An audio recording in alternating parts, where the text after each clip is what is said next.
You will marry him, Audrey, and you will do it before the year is out." Victor Sinclair set a photograph on the polished walnut table between them, and the afternoon light from his office window caught the edges of it like a frame. A black man in a paint-stained work jacket, kneeling on a wooden dock, holding a little girl who had her arms wrapped around his neck. The man wasn't looking at the camera. He was looking at the child with the kind of attention that made everything else in the photograph disappear. Audrey picked it up. She turned it over as if there might be an explanation on the back. There wasn't. "You're asking me to marry a complete stranger. I'm asking you to honor a debt that kept this family alive." She studied the photograph again. The dock behind the man was weathered, the boards uneven. A fishing boat sat in the background, its hull scraped and repainted so many times the colors layered like sediment. The little girl wore rubber boots 2 sizes too big, and a grin so wide it looked like it might not fit on her face. "Who is he?" "His name is Dante Williams. He builds boats in a town called Prospect, outside Halifax. His father, Raymond Williams, saved this company 26 years ago when no bank in the country would touch us."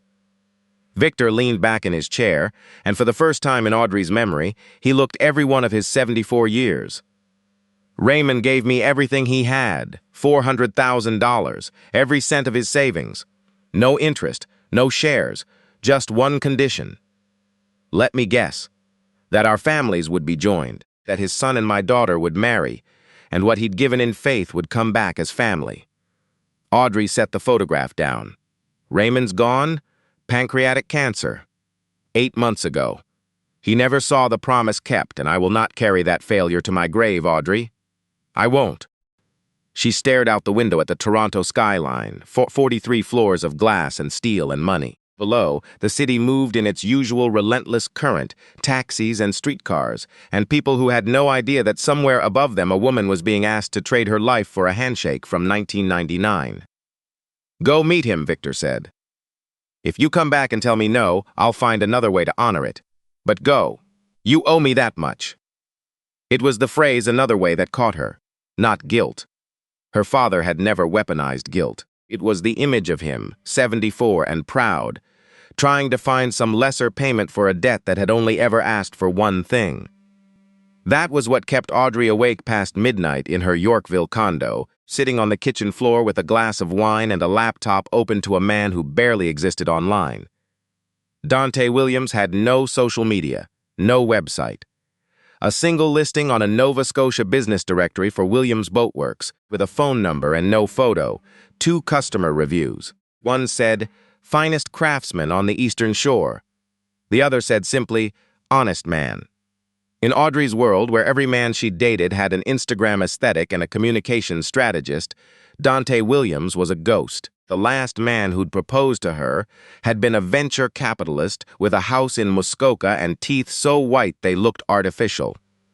3 months after the engagement, she'd discovered he'd been leveraging her name to secure meetings with her father's board members. She'd ended it with a legal team and a confidentiality agreement, and after that she'd stopped believing anyone could want her without wanting the Sinclair name stamped on the envelope.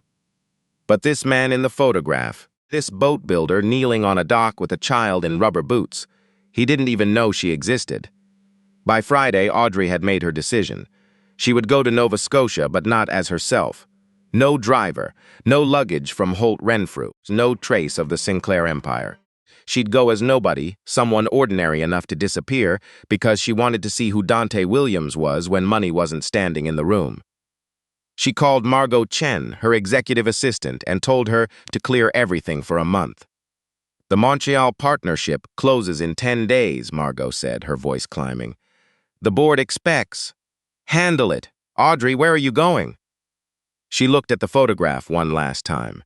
The little girl's rubber boots, the man's hands, broad and scarred, holding her like she was the center of the known world.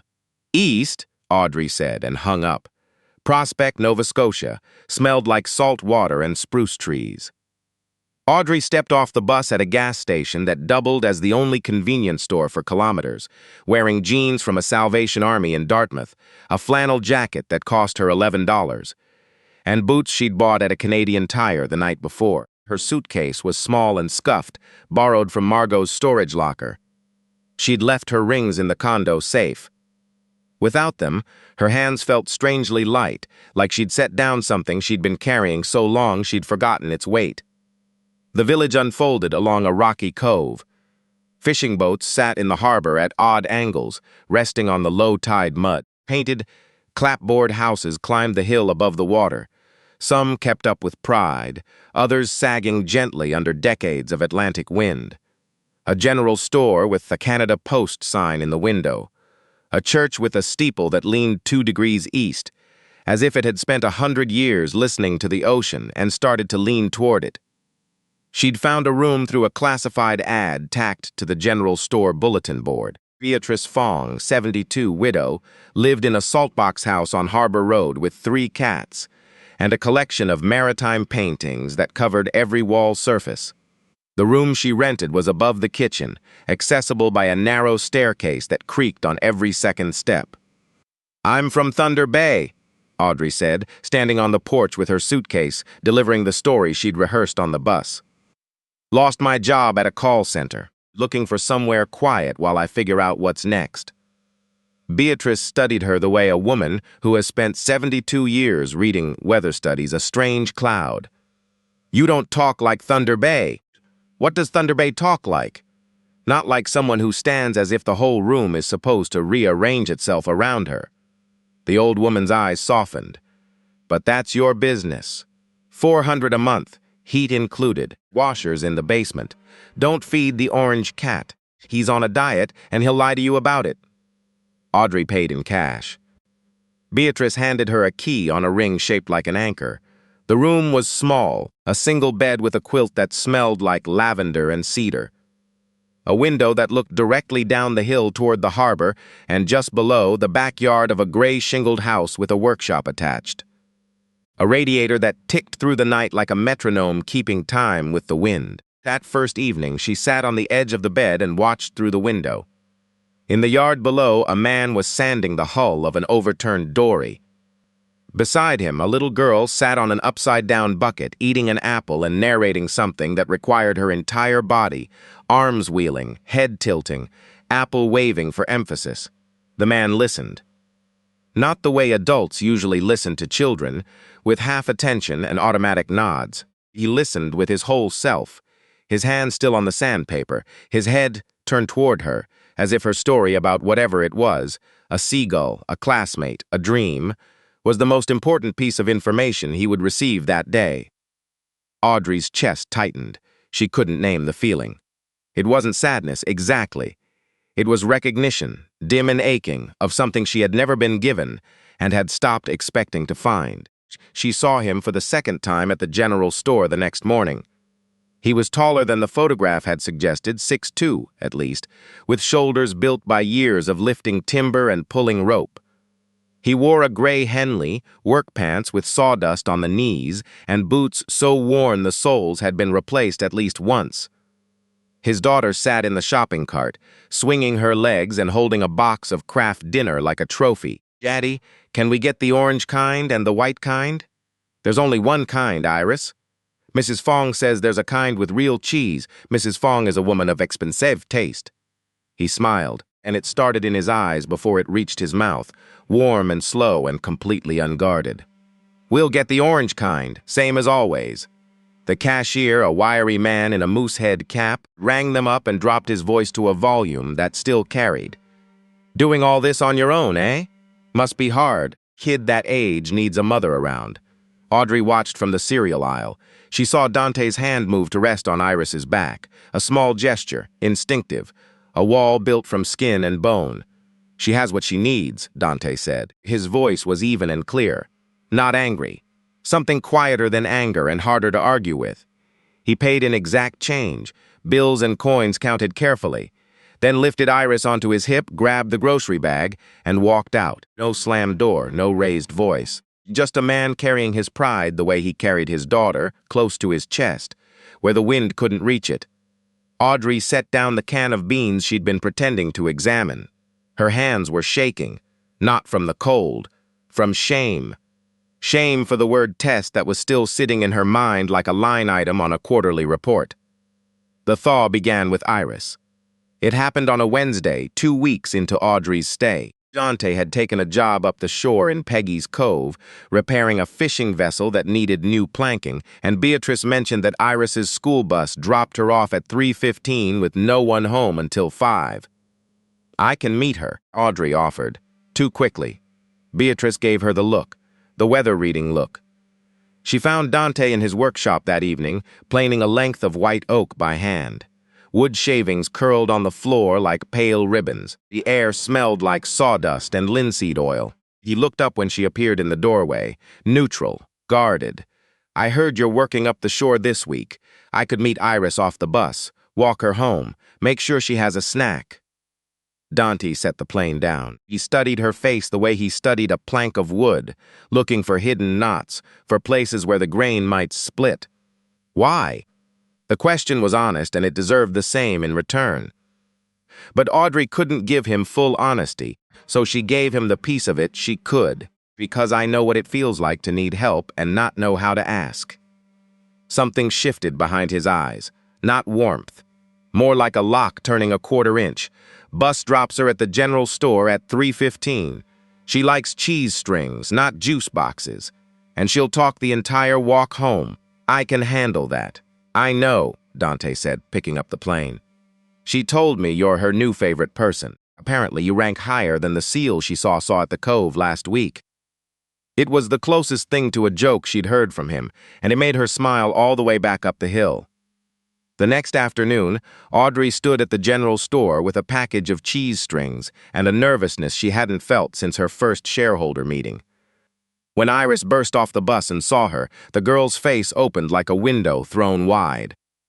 "You came!" "I told my teacher my neighbor was picking me up, and she asked if you were nice, and I said, 'You're the nicest person after my daddy and Mrs. Fong and maybe the orange cat.'"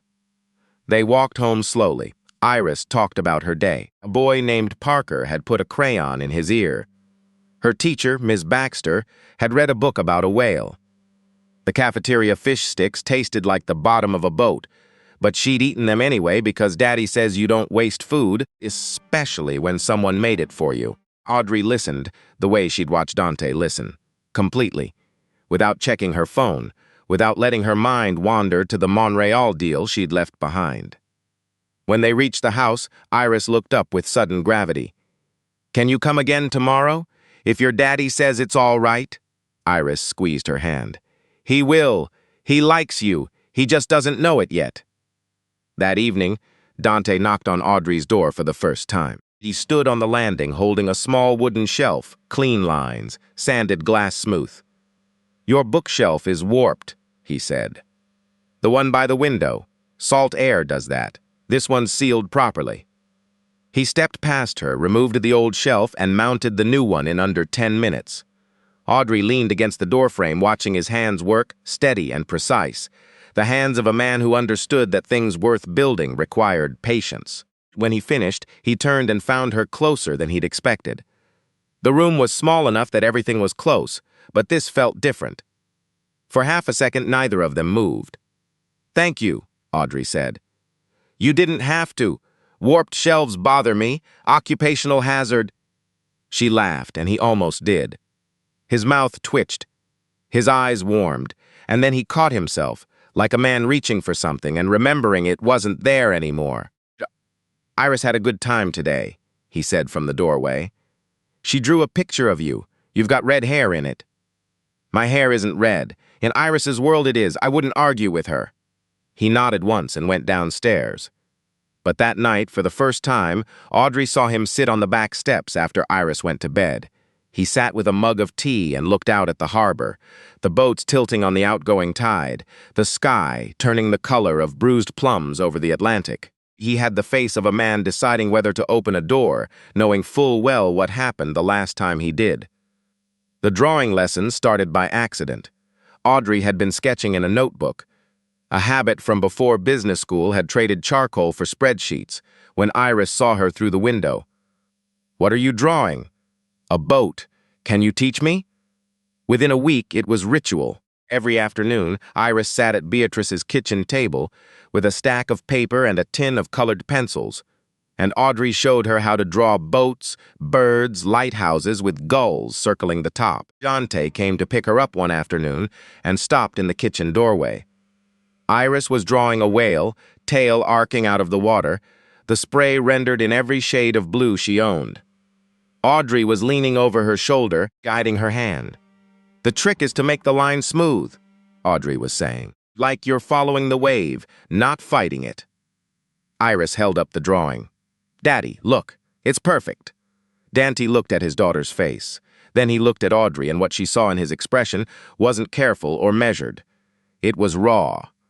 The unfiltered, aching gratitude of a man watching his child be happy in a way he couldn't provide alone.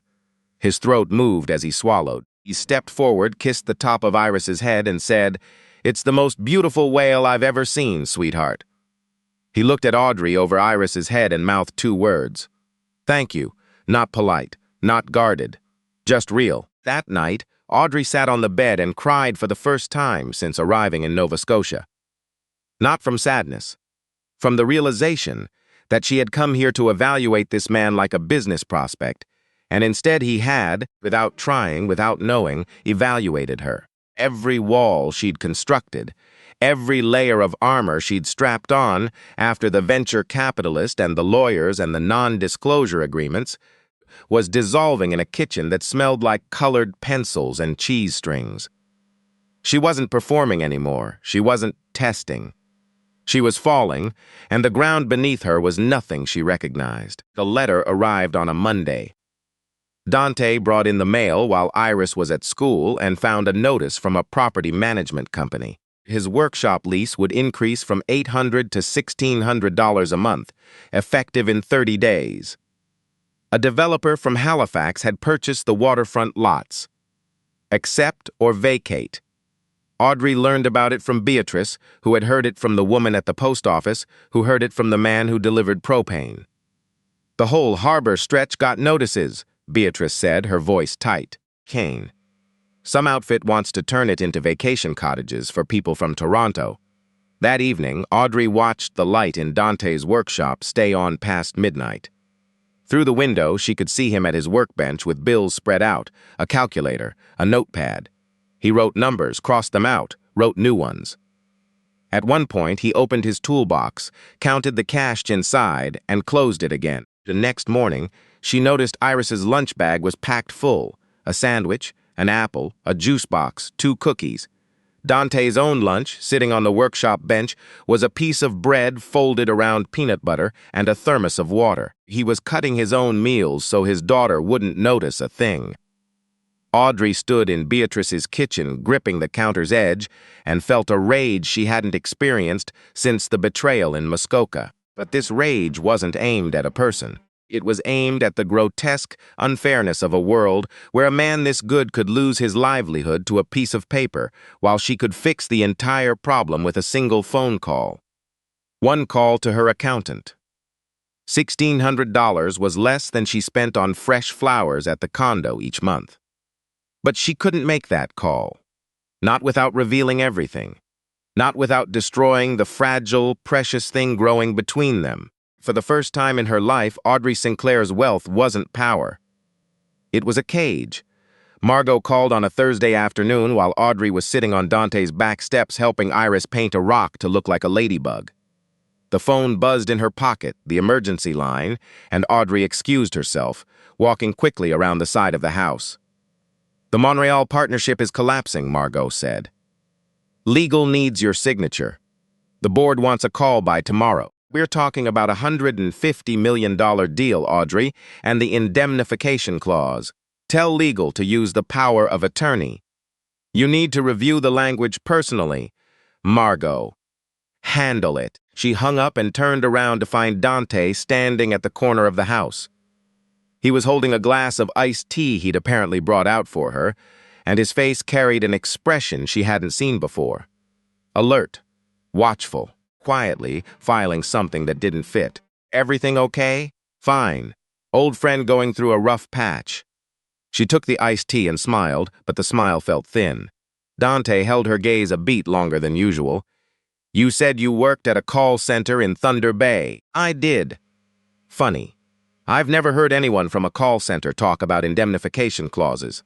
The blood drained from Audrey's face.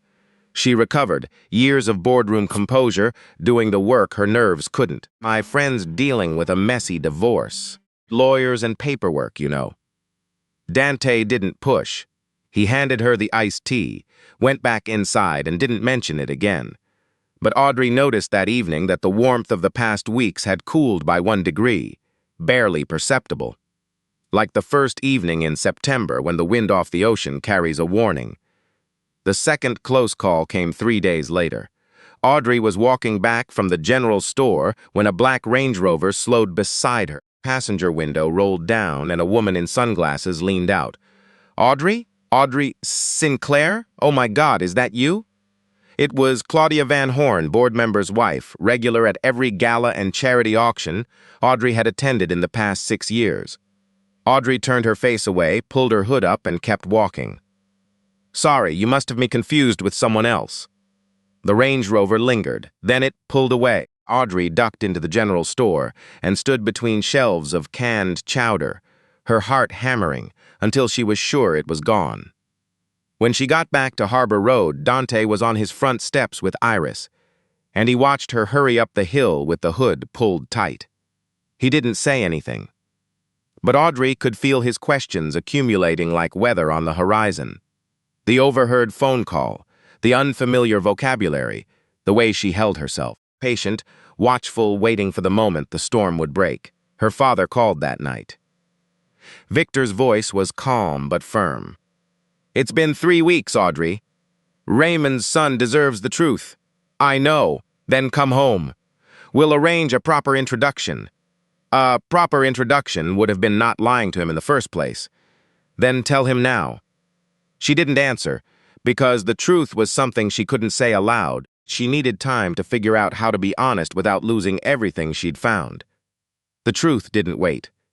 It arrived on a Saturday morning in the form of Margot Chen, 5'2", immaculate in a charcoal blazer and heels, that had absolutely no business on a gravel road in Prospect, Nova Scotia, striding up the hill to Beatrice Fong's saltbox house with a leather portfolio under her arm, and the expression of a woman who had arrived at the outermost boundary of her patience. Audrey heard the heels on the porch steps and knew, before she opened the door, that everything was over.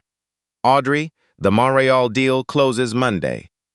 Margot's voice carried across the yard. I need your physical signature on 9 documents, and I am not leaving this village without them, Margot. Audrey grabbed her arm and pulled her inside. Keep your voice down, but it was too late. Dante was in his yard, fitting a new plank into the dory. Iris was beside him, holding a jar of wood stain. They were close enough to hear everything. He looked up. Audrey saw the exact moment it landed. Not recognition of Margot, but of the name, her real name, spoken with the deference that only an employee uses with someone who signs her paychecks. She could see it connecting in his mind. The phone call about the indemnification clause.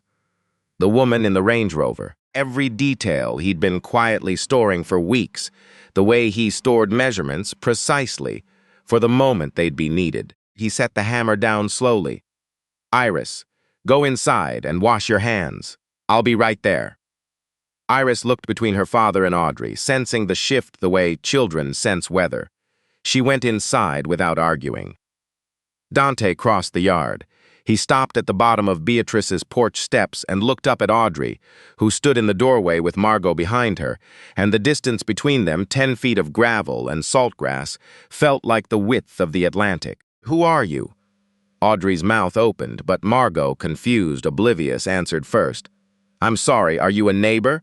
I need to speak with Miss Sinclair privately about Sinclair. Dante repeated the name like he was turning a piece of wood in his hands, checking it for rot. As in Sinclair Industries. Margot looked at Audrey. Audrey looked at Dante, and the silence between them held the weight of every drawing lesson, every evening on the back steps, every moment he'd allowed himself to trust a stranger in a flannel jacket who said she'd come from Thunder Bay. My name is Audrey Sinclair. My father is Victor Sinclair. He and your father made an agreement 26 years ago. I came here because he asked me to meet you, and I lied about who I was because I wanted to see who you were without the money getting in the way. Dante didn't move. His face passed through something Audrey would never forget, a sequence of emotions so raw that watching it felt like witnessing something private. Surprise, comprehension, and then, worst of all, recognition. The look of a man who had seen this before. So this was a test. His voice was low and even, which was worse than shouting. The whole thing, Thunder Bay, the call center, picking up my daughter from school, all of it was you deciding whether I was good enough. Dante. My ex-wife left because I wasn't enough for her. Not rich enough, not ambitious enough, not city enough. He took a step back as if being near Audrey had become dangerous. And you showed up pretending to have nothing so you could watch the poor man perform, see if the charity case passed inspection. The words were precise and devastating, delivered without heat, which made them cut deeper. Audrey felt each one land like a nail-driven flush. That isn't what this was, she said, and she meant it. But she also knew it was exactly what it had been at the beginning, before everything changed. I let you pick up my daughter. I let you into our life. His voice cracked, just barely, on the last word. I was starting to. He stopped. Rebuilt the wall in real time, brick by brick, right in front of her. I want you gone by tonight. He turned and walked into his house. The screen door closed behind him with a sound that was quiet, and more final than any slammed door Audrey had ever heard. She stood on the porch and felt the architecture of the past 3 weeks collapse around her. Not the lie, not the borrowed clothes or the fake story, but the real thing underneath. The drawing lessons, the iced tea on a warm afternoon, the cookies Iris brought her the first night. The way Dante's face had opened when his daughter held up a crayon whale and called it perfect. She had come here to find out whether Dante Williams was worth marrying, and now she knew he was worth everything, and she had lost him completely. The condo felt like a museum. Audrey stood in the center of her living room, 2,200 square feet of hardwood and floor-to-ceiling windows. Furniture chosen by a designer whose name she could never remember and felt nothing. The Toronto skyline glittered beyond the glass. The kitchen island held a vase of white peonies that the cleaning service replaced every Monday. Everything was immaculate. Everything was empty. She had driven back that same Saturday, still wearing the flannel jacket and the $11 boots, and when the concierge greeted her with, "Good evening, Miss Sinclair," the name sounded like it belonged to someone she used to know. She hadn't spoken for the 2 remaining hours of the drive.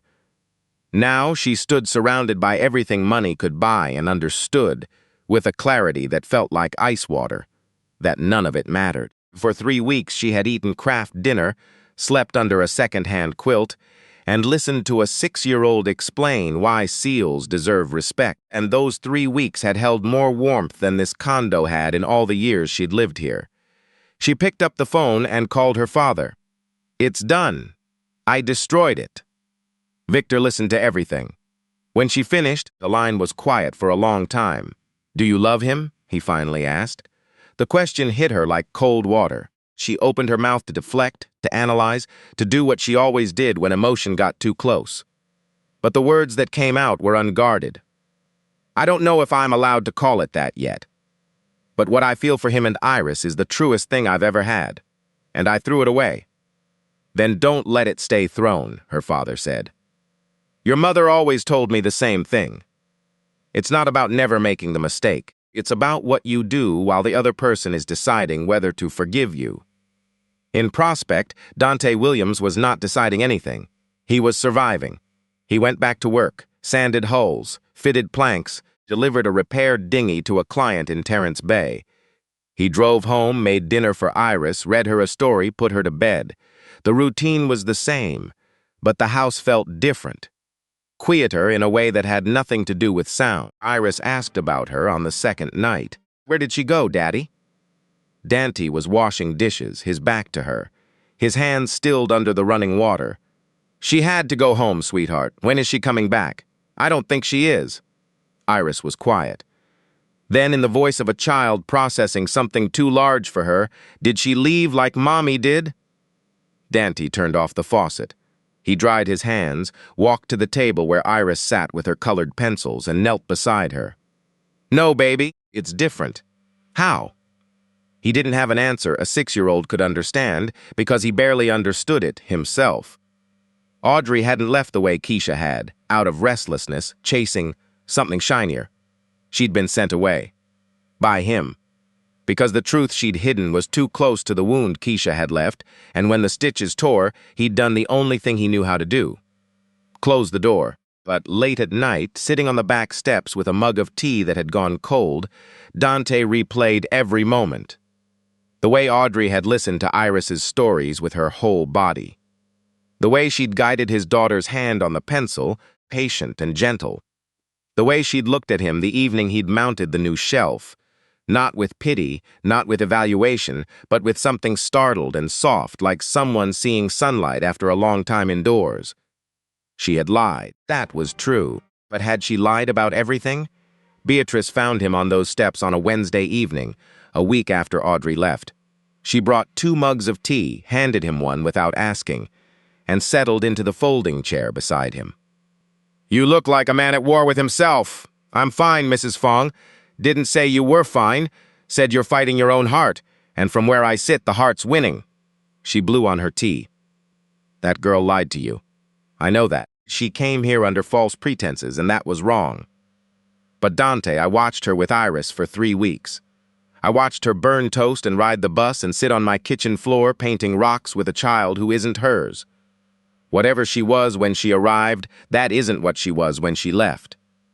Dante stared at the harbor. The tide was going out. The boats were leaning. My father used to say something, he said quietly. He said trust is like a hull. You can sand it, paint it, seal it so tight it lasts 100 years. But once the wood cracks, you can't uncrack it.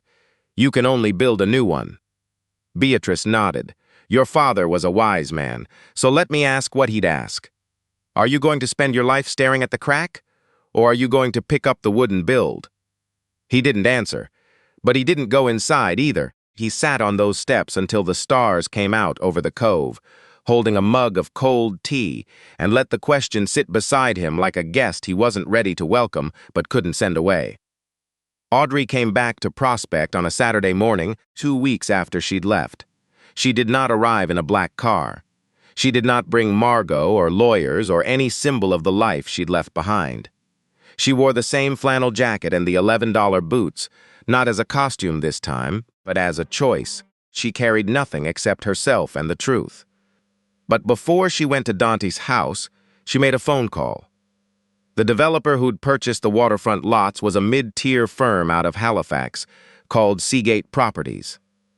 Audrey didn't buy the lots back. That would have been the billionaire's solution, and she wasn't here as a billionaire. She called the managing partner and proposed an investment.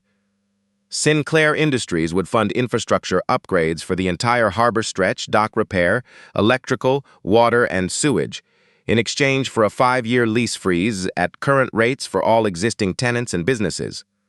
The developer kept ownership and got improved property values. The community kept its livelihood. It took 45 minutes.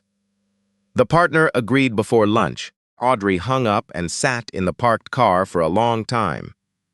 The deal would protect everyone along the harbor, not just Dante. He would never know she was behind it unless she told him.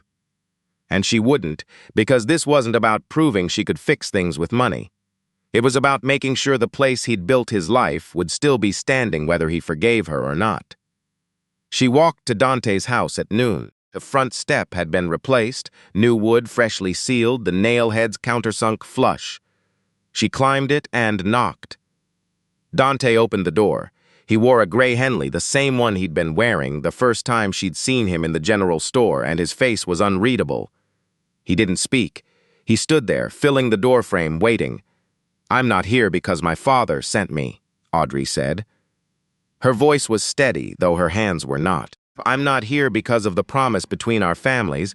I'm here because of a promise I made to myself and to Iris, even if she doesn't know it. Dante's jaw tightened, but he didn't close the door. "I was wrong," she said. "I came here to test you, and that was cruel, and I won't pretend it was anything else. But somewhere between the evening you replaced a shelf I didn't ask you to replace, and the afternoon your daughter held up a drawing and called it perfect.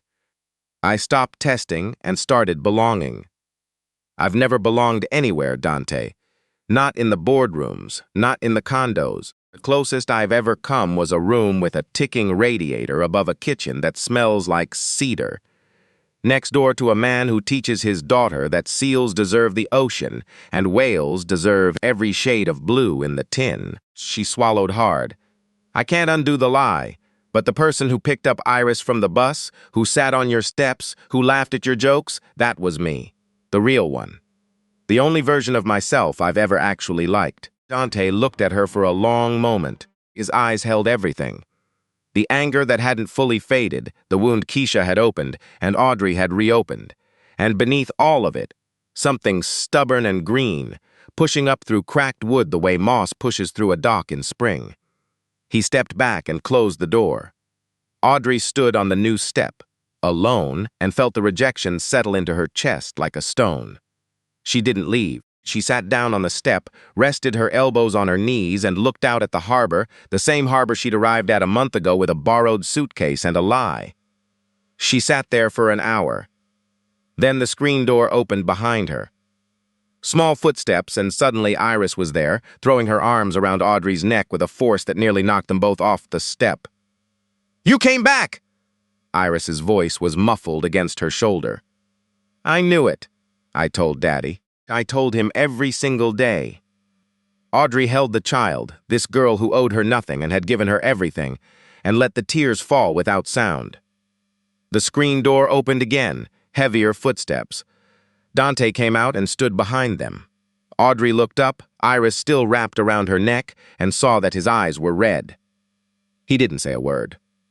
He sat down on the step beside her, close enough that their shoulders almost touched, and looked out at the same harbor. The three of them sat like that for a long time, a boat builder, a billionaire in a flannel jacket, and a 6-year-old in rubber boots who had decided, with the unshakable certainty of childhood, that this was her family. Dante spoke first. His voice was rough, barely above a whisper. "I'm not going to pretend it doesn't hurt," he said, "and I'm not going to move fast. I know." He looked at her, really looked. Not through the lens of betrayal, not through the memory of Keisha, but at the woman sitting on his porch step with his daughter in her arms and nothing left to hide behind. "Iris drew a picture of you every day you were gone," he said. "Red hair, every single one." Audrey laughed, a wet, broken, beautiful sound. "I'll have to dye it, can't disappoint her." The corner of Dante's mouth lifted, just barely, just enough. They didn't kiss, they didn't make promises. They sat on a step in a fishing village on the coast of Nova Scotia, watching the tide come in and the boats right themselves one by one, and let the silence between them be something new. Not the silence of distance, not the silence of walls. The silence of two people who had been broken in different ways, sitting close enough to begin. They built it slowly, the way Dante built everything, with patience, with care, with the understanding that the things worth having don't come fast or easy. He didn't call her a billionaire. She didn't call him a project. They were just Dante and Audrey, learning each other honestly for the first time, without costumes or pretenses or promises made by other people in other decades. And in a small gray-shingled house with a freshly sealed porch step, a little girl with a tin of colored pencils drew a family. A tall man, a woman with red hair, and herself in the middle holding both their hands, standing on a dock with the ocean behind them. She taped it to the refrigerator and declared it finished. You know, sometimes the people we're most afraid to let in are the ones who end up changing everything. Audrey walked into Dante's life wearing a disguise, but ended up finding the truest version of herself. And Dante, a man who'd sworn he'd never trust again, found something worth breaking that promise for. If this story made you feel something, I'd love to hear about it. Drop a comment and tell me, have you ever judged someone before you really knew their story? And if you haven't already, hit that subscribe button so you don't miss the next one. Every story on this channel is a reminder that love doesn't care about your postal code, your bank account, or your past. It only cares about what you're brave enough to give. I'll see you in the next one.